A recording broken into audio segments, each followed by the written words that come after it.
Xotan viloyati Keria naysiga tava Taklamakanning o'ttirsidagi eng qadimiy Uyg'ur yezlarining biri va Uyg'urlarning folklor muzeyi deb ta'riflanib kelgan Daryobo'yi yezisi 2019-yili Xitoy hukumatining Uyg'ur yezi aholilarini ko'chirish nomidagi harakatida o'zining mavjudligini yo'qotgan edi. Shu qitimda Daryobo'yi yezining aholilari ko'chirilib, butun yeza tashlandiq holga keltirilgan edi. Uyg'urlar bu ahvolni Xitoy hukumatining Taklamakkandagi qadimiy Uyg'ur madaniyat izlarini yo'qotishi deb ta'rifladi. Şinjan gazetining 22 apraldagi xabarda aytilishicha, navbatda Daryobo'yi yezining qoldiroqlari o'rnida yangidan qurilgan sayohat shirkatlari sayohatchilarni qanday jalb qilish, bu joyga keladigan sayohatchilarni qanday kutib olish qatorliq masalalarni o'ylashmoqda ekan.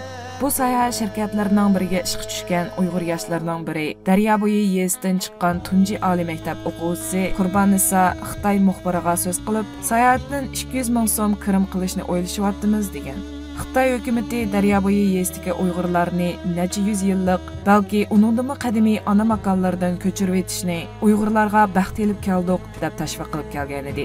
Uyg'ur madaniyat tadqiqotchilaridan madaniyatshunos doktor Qahar Barat bu haqda fikr qilib, Xitoy hukumatining dunyoda yo'q bebaho folklor boyligimizni yo'q qilib etib, endi bu joyda sayohat nuqtasi ochimiz degani ularning madaniyat qirg'inchiligi qilmishini yoshirish vositadan boshqa narsa emas dedi.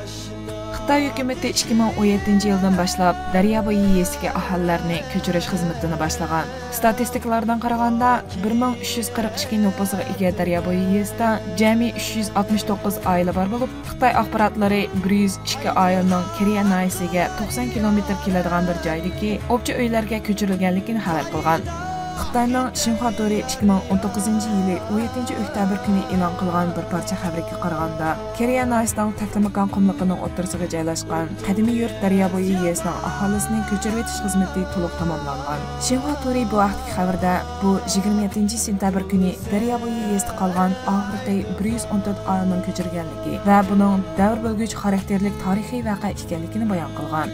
Xitoy doiralari o'z axborot vositalarining xabarlarida avlodma-avlod ibtidoiy hayotidan qutula olmagan yeza xalqining hozir partiya va hukumatning g'amxo'rligi ostida zamonaviy uylarga ko'chirib kirilganligini davron solgan bo'lsa-mu, ammo avlodma-avlod shu zaminlarda chorchilikqa tayanib yashab kelgan bu aholilarning endi nimaga tayanib jon boqadiganligini tilga olmagan.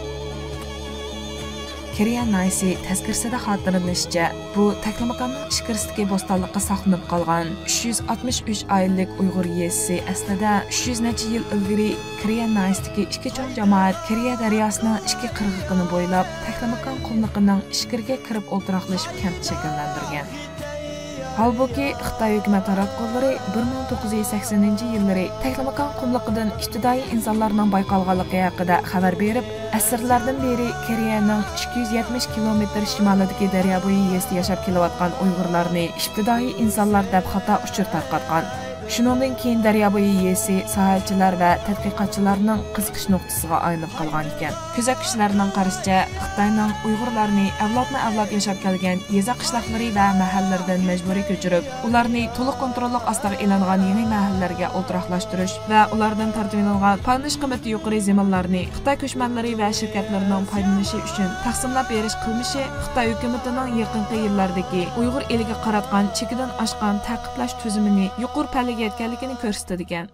Bunda qadimiy Uyg'ur yezlaridan aholilarni ko'chirib etish yana Qog'liqning Chipan yezi va boshqalarda yuz bergan.